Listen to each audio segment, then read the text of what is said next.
ನಮಸ್ಕಾರ, good morning. ಇದು republic Kannada. ನಾನು ಶ್ರೀಲಕ್ಷ್ಮಿ ಅಭಿಜಿತ್. ನನ್ನ ಜೊತೆಗಿದ್ದಾರೆ ಅಶ್ವಿನಿ ದೇವಾಡಿಗ.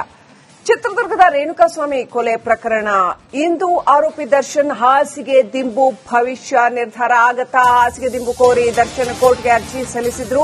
ಕಾನೂನು ಸೇವಾ ಪ್ರಾಧಿಕಾರ ಒಂದು ವರದಿಯನ್ನು ಕೂಡ ಕೊಟ್ಟಿತ್ತು. ಪ್ರಾಧಿಕಾರದ ಅಧಿಕಾರಿಗಳು ಜೈಲಿಗೆ ಬಂದು ಪರಿಶೀಲನೆ ಮಾಡಿ ವರದಿ ಕೊಟ್ಟಿದ್ರು. ವರದಿ ಮೇಲೆ ವಾದ ಮಾಡೋದಕ್ಕೆ ಕಾಲಾವಕಾಶ ಬೇಕು ಅಂತ ಸಮಯವನ್ನ ಕೇಳಿದ್ರು ದರ್ಶನ್ ಪರ ವಕೀಲ ಸುನಿಲ್. ಇವತ್ತು 64ನೇ ಸೆಷನ್ಸ್ ಕೋರ್ಟ್ನಲ್ಲಿ ವಿಚಾರಣೆ ನಡೆಯಲಿದೆ. ಏನು ಹೇಳುತ್ತೆ ಕೋರ್ಟ್? ದರ್ಶನ್ಗೆ ಹಾಸಿಗೆ ದಿಂಬು ಹೆಚ್ಚುವರಿಯಾಗಿ ಕೊಡೋದಕ್ಕೆ ಅನುಮತಿ ಕೊಡುತ್ತಾ ಇಲ್ವಾ? ಜೈಲು ನಿಯಮಗಳ ಪ್ರಕಾರ ಏನ್ ಕೊಡಬೇಕು ಅದನ್ನ ಕೊಡಲಾಗಿದೆ ಅಂತ ಕಾನೂನು ಸೇವಾ ಪ್ರಾಧಿಕಾರದ ವರದಿ ಹೇಳಿದೆ. ಹಾಗಾದ್ರೆ ಹೆಚ್ಚುವರಿಯಾಗಿ ಹಾಸಿಗೆ ದಿಂಬು ಕೊಡುತ್ತಾ ಕೋರ್ಟ್ ದರ್ಶನ್ ವಿಚಾರದಲ್ಲಿ ಇವತ್ತು ಏನಾಗುತ್ತೆ?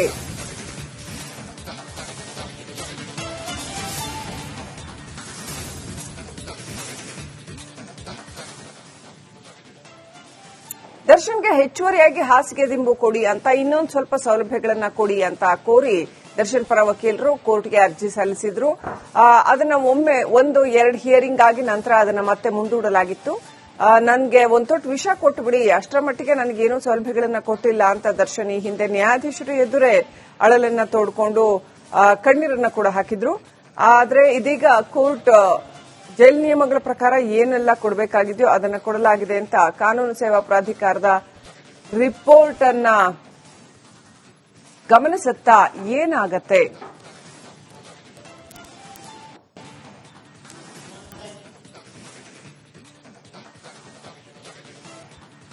ನಮಸ್ಕಾರ, ಗುಡ್ ಮಾರ್ನಿಂಗ್. ಇದು ರಿಪಬ್ಲಿಕ್ ಕನ್ನಡ. ನಾನು ಶ್ರೀಲಕ್ಷ್ಮಿ ಅಭಿಜಿತ್. ನನ್ನ ಜೊತೆಗಿದ್ದಾರೆ ಅಶ್ವಿನಿ ದೇವಾಡಿಗ. ಚಿತ್ರದುರ್ಗದ ರೇಣುಕಾಸ್ವಾಮಿ ಕೊಲೆ ಪ್ರಕರಣ ಇಂದು ಆರೋಪಿ ದರ್ಶನ್ ಹಾಸಿಗೆ ದಿಂಬು ಭವಿಷ್ಯ ನಿರ್ಧಾರ ಆಗತ್ತಾ? ಹಾಸಿಗೆ ದಿಂಬು ಕೋರಿ ದರ್ಶನ್ ಕೋರ್ಟ್ಗೆ ಅರ್ಜಿ ಸಲ್ಲಿಸಿದ್ರು. ಕಾನೂನು ಸೇವಾ ಪ್ರಾಧಿಕಾರ ಒಂದು ವರದಿಯನ್ನು ಕೂಡ ಕೊಟ್ಟಿತ್ತು. ಪ್ರಾಧಿಕಾರದ ಅಧಿಕಾರಿಗಳು ಜೈಲಿಗೆ ಬಂದು ಪರಿಶೀಲನೆ ಮಾಡಿ ವರದಿ ಕೊಟ್ಟಿದ್ರು. ವರದಿ ಮೇಲೆ ವಾದ ಮಾಡೋದಕ್ಕೆ ಕಾಲಾವಕಾಶ ಬೇಕು ಅಂತ ಸಮಯವನ್ನ ಕೇಳಿದ್ರು ದರ್ಶನ್ ಪರ ವಕೀಲ ಸುನಿಲ್. ಇವತ್ತು 64ನೇ ಸೆಷನ್ಸ್ ಕೋರ್ಟ್ನಲ್ಲಿ ವಿಚಾರಣೆ ನಡೆಯಲಿದೆ. ಏನು ಹೇಳುತ್ತೆ ಕೋರ್ಟ್? ದರ್ಶನ್ಗೆ ಹಾಸಿಗೆ ದಿಂಬು ಹೆಚ್ಚುವರಿಯಾಗಿ ಕೊಡೋದಕ್ಕೆ ಅನುಮತಿ ಕೊಡುತ್ತಾ ಇಲ್ವಾ? ಜೈಲು ನಿಯಮಗಳ ಪ್ರಕಾರ ಏನ್ ಕೊಡಬೇಕು ಅದನ್ನ ಕೊಡಲಾಗಿದೆ ಅಂತ ಕಾನೂನು ಸೇವಾ ಪ್ರಾಧಿಕಾರದ ವರದಿ ಹೇಳಿದೆ. ಹಾಗಾದ್ರೆ ಹೆಚ್ಚುವರಿಯಾಗಿ ಹಾಸಿಗೆ ದಿಂಬು ಕೊಡುತ್ತಾ ಕೋರ್ಟ್ ದರ್ಶನ್ ವಿಚಾರದಲ್ಲಿ ಇವತ್ತು ಏನಾಗತ್ತೆ?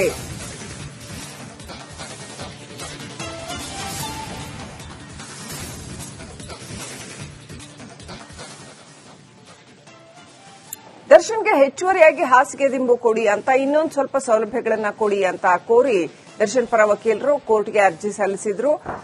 ಅದನ್ನ ಒಮ್ಮೆ 1-2 ಹಿಯರಿಂಗ್ ಆಗಿ ನಂತರ ಅದನ್ನ ಮತ್ತೆ ಮುಂದೂಡಲಾಗಿತ್ತು.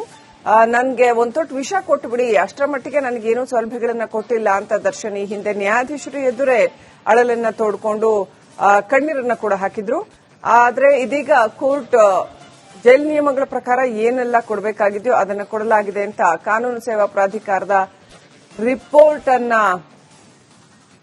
ಗಮನಿಸುತ್ತಾ ಏನಾಗತ್ತೆ?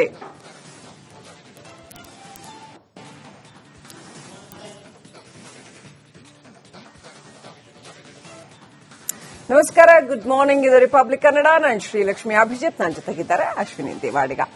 ಚಿತ್ರದುರ್ಗದ ರೇಣುಕಾಸ್ವಾಮಿ ಕೊಲೆ ಪ್ರಕರಣ ಇಂದು ಆರೋಪಿ ದರ್ಶನ್ ಹಾಸಿಗೆ ದಿಂಬು ಭವಿಷ್ಯ ನಿರ್ಧಾರ ಆಗತ್ತಾ? ಹಾಸಿಗೆ ದಿಂಬು ಕೋರಿ ದರ್ಶನ್ ಕೋರ್ಟ್ಗೆ ಅರ್ಜಿ ಸಲ್ಲಿಸಿದ್ರು. ಕಾನೂನು ಸೇವಾ ಪ್ರಾಧಿಕಾರ ಒಂದು ವರದಿಯನ್ನು ಕೂಡ ಕೊಟ್ಟಿತ್ತು. ಪ್ರಾಧಿಕಾರದ ಅಧಿಕಾರಿಗಳು ಜೈಲಿಗೆ ಬಂದು ಪರಿಶೀಲನೆ ಮಾಡಿ ವರದಿ ಕೊಟ್ಟಿದ್ರು. ವರದಿ ಮೇಲೆ ವಾದ ಮಾಡೋದಕ್ಕೆ ಕಾಲಾವಕಾಶ ಬೇಕು ಅಂತ ಸಮಯವನ್ನ ಕೇಳಿದ್ರು ದರ್ಶನ್ ಪರ ವಕೀಲ ಸುನಿಲ್. ಇವತ್ತು 64ನೇ ಸೆಷನ್ಸ್ ಕೋರ್ಟ್ನಲ್ಲಿ ವಿಚಾರಣೆ ನಡೆಯಲಿದೆ.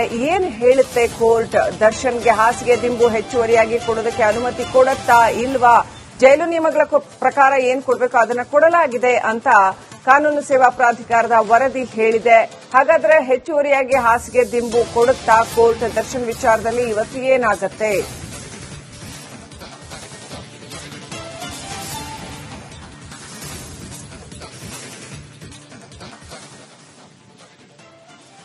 ದರ್ಶನ್ಗೆ ಹೆಚ್ಚುವರಿಯಾಗಿ ಹಾಸಿಗೆ ದಿಂಬು ಕೊಡಿ ಅಂತ, ಇನ್ನೊಂದು ಸ್ವಲ್ಪ ಸೌಲಭ್ಯಗಳನ್ನ ಕೊಡಿ ಅಂತ ಕೋರಿ ದರ್ಶನ್ ಪರ ವಕೀಲರು ಕೋರ್ಟ್ಗೆ ಅರ್ಜಿ ಸಲ್ಲಿಸಿದ್ರು. ಅದನ್ನ ಒಮ್ಮೆ 1-2 ಹಿಯರಿಂಗ್ ಆಗಿ ನಂತರ ಅದನ್ನ ಮತ್ತೆ ಮುಂದೂಡಲಾಗಿತ್ತು. ನನ್ಗೆ ಒಂದ್ ತೊಟ್ಟು ವಿಷ ಕೊಟ್ಟುಬಿಡಿ, ಅಷ್ಟರ ಮಟ್ಟಿಗೆ ನನಗೇನೂ ಸೌಲಭ್ಯಗಳನ್ನ ಕೊಟ್ಟಿಲ್ಲ ಅಂತ ದರ್ಶನ್ ಈ ಹಿಂದೆ ನ್ಯಾಯಾಧೀಶರು ಎದುರೇ ಅಳಲನ್ನ ತೋಡ್ಕೊಂಡು ಕಣ್ಣೀರನ್ನ ಕೂಡ ಹಾಕಿದ್ರು. ಆದ್ರೆ ಇದೀಗ ಕೋರ್ಟ್ ಜೈಲ್ ನಿಯಮಗಳ ಪ್ರಕಾರ ಏನೆಲ್ಲ ಕೊಡಬೇಕಾಗಿದೆಯೋ ಅದನ್ನು ಕೊಡಲಾಗಿದೆ ಅಂತ ಕಾನೂನು ಸೇವಾ ಪ್ರಾಧಿಕಾರದ ರಿಪೋರ್ಟ್ ಅನ್ನ ಗಮನಿಸುತ್ತಾ ಏನಾಗತ್ತೆ.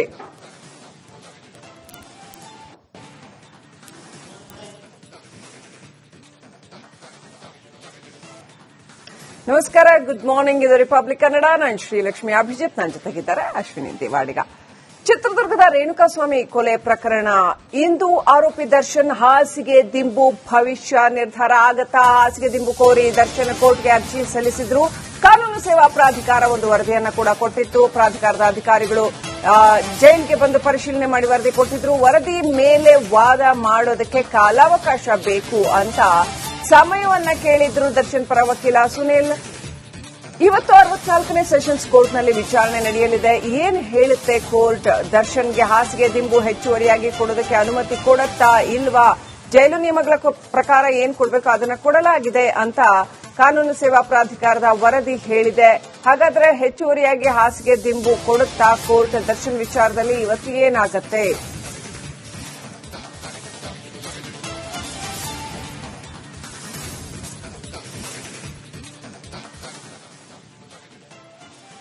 ದರ್ಶನ್ಗೆ ಹೆಚ್ಚುವರಿಯಾಗಿ ಹಾಸಿಗೆ ದಿಂಬು ಕೊಡಿ ಅಂತ, ಇನ್ನೊಂದು ಸ್ವಲ್ಪ ಸೌಲಭ್ಯಗಳನ್ನ ಕೊಡಿ ಅಂತ ಕೋರಿ ದರ್ಶನ್ ಪರ ವಕೀಲರು ಕೋರ್ಟ್ಗೆ ಅರ್ಜಿ ಸಲ್ಲಿಸಿದ್ರು.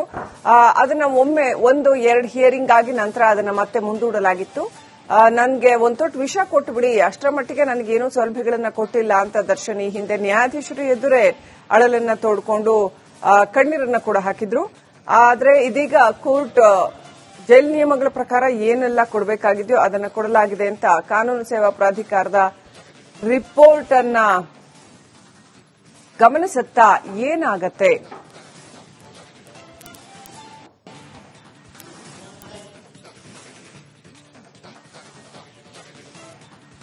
ನಮಸ್ಕಾರ, ಗುಡ್ ಮಾರ್ನಿಂಗ್. ಇದು ರಿಪಬ್ಲಿಕ್ ಕನ್ನಡ. ನಾನು ಶ್ರೀಲಕ್ಷ್ಮಿ ಅಭಿಜಿತ್. ನನ್ನ ಜೊತೆಗಿದ್ದಾರೆ ಅಶ್ವಿನಿ ದೇವಾಡಿಗ. ಚಿತ್ರದುರ್ಗದ ರೇಣುಕಾಸ್ವಾಮಿ ಕೊಲೆ ಪ್ರಕರಣ ಇಂದು ಆರೋಪಿ ದರ್ಶನ್ ಹಾಸಿಗೆ ದಿಂಬು ಭವಿಷ್ಯ ನಿರ್ಧಾರ ಆಗತ್ತಾ? ಹಾಸಿಗೆ ದಿಂಬು ಕೋರಿ ದರ್ಶನ್ ಕೋರ್ಟ್ಗೆ ಅರ್ಜಿ ಸಲ್ಲಿಸಿದ್ರು. ಕಾನೂನು ಸೇವಾ ಪ್ರಾಧಿಕಾರ ಒಂದು ವರದಿಯನ್ನ ಕೂಡ ಕೊಟ್ಟಿತ್ತು. ಪ್ರಾಧಿಕಾರದ ಅಧಿಕಾರಿಗಳು ಜೈಲ್ಗೆ ಬಂದು ಪರಿಶೀಲನೆ ಮಾಡಿ ವರದಿ ಕೊಟ್ಟಿದ್ರು. ವರದಿ ಮೇಲೆ ವಾದ ಮಾಡೋದಕ್ಕೆ ಕಾಲಾವಕಾಶ ಬೇಕು ಅಂತ ಸಮಯವನ್ನ ಕೇಳಿದ್ರು ದರ್ಶನ್ ಪರ ವಕೀಲ ಸುನಿಲ್. ಇವತ್ತು 64ನೇ ಸೆಷನ್ಸ್ ಕೋರ್ಟ್ನಲ್ಲಿ ವಿಚಾರಣೆ ನಡೆಯಲಿದೆ. ಏನ್ ಹೇಳುತ್ತೆ ಕೋರ್ಟ್? ದರ್ಶನ್ಗೆ ಹಾಸಿಗೆ ದಿಂಬು ಹೆಚ್ಚುವರಿಯಾಗಿ ಕೊಡೋದಕ್ಕೆ ಅನುಮತಿ ಕೊಡುತ್ತಾ ಇಲ್ವಾ? ಜೈಲು ನಿಯಮಗಳ ಪ್ರಕಾರ ಏನ್ ಕೊಡಬೇಕು ಅದನ್ನ ಕೊಡಲಾಗಿದೆ ಅಂತ ಕಾನೂನು ಸೇವಾ ಪ್ರಾಧಿಕಾರದ ವರದಿ ಹೇಳಿದೆ. ಹಾಗಾದ್ರೆ ಹೆಚ್ಚುವರಿಯಾಗಿ ಹಾಸಿಗೆ ದಿಂಬು ಕೊಡುತ್ತಾ ಕೋರ್ಟ್ ದರ್ಶನ್ ವಿಚಾರದಲ್ಲಿ ಇವತ್ತು ಏನಾಗತ್ತೆ?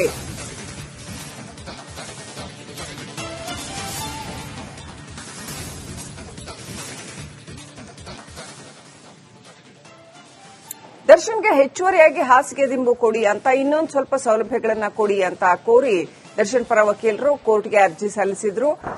ಅದನ್ನ ಒಮ್ಮೆ 1-2 ಹಿಯರಿಂಗ್ ಆಗಿ ನಂತರ ಅದನ್ನ ಮತ್ತೆ ಮುಂದೂಡಲಾಗಿತ್ತು. ನನಗೆ ಒಂದು ತೊಟ್ಟು ವಿಷ ಕೊಟ್ಟು ಬಿಡಿ, ಅಷ್ಟರ ಮಟ್ಟಿಗೆ ನನಗೇನೂ ಸೌಲಭ್ಯಗಳನ್ನ ಕೊಟ್ಟಿಲ್ಲ ಅಂತ ದರ್ಶನ್ ಈ ಹಿಂದೆ ನ್ಯಾಯಾಧೀಶರು ಎದುರೇ ಅಳಲನ್ನ ತೋಡ್ಕೊಂಡು ಕಣ್ಣೀರನ್ನ ಕೂಡ ಹಾಕಿದ್ರು. ಆದ್ರೆ ಇದೀಗ ಕೋರ್ಟ್ ಜೈಲ್ ನಿಯಮಗಳ ಪ್ರಕಾರ ಏನೆಲ್ಲ ಕೊಡಬೇಕಾಗಿದೆಯೋ ಅದನ್ನು ಕೊಡಲಾಗಿದೆ ಅಂತ ಕಾನೂನು ಸೇವಾ ಪ್ರಾಧಿಕಾರದ ರಿಪೋರ್ಟ್ ಅನ್ನ ಗಮನಿಸುತ್ತಾ ಏನಾಗತ್ತೆ?